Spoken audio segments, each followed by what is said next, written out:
mu buryo butunguranye abantu batari biteze yuko ari buhagere. Paul Kagame yagaragaye atunguranye mu bantu benshi cyane arimo arahobera abana. Paul Kagame yagaragaje urukundo ku bana muri Car Free Day.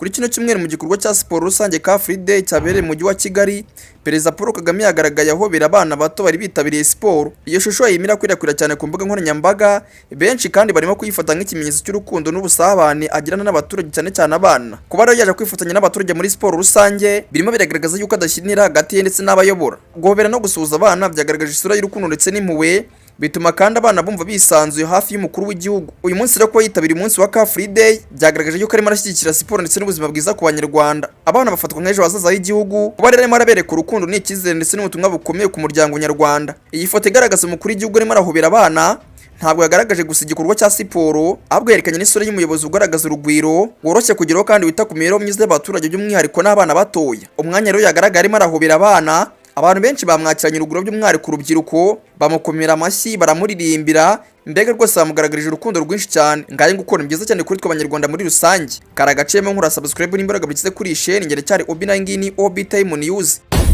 Obi Time News.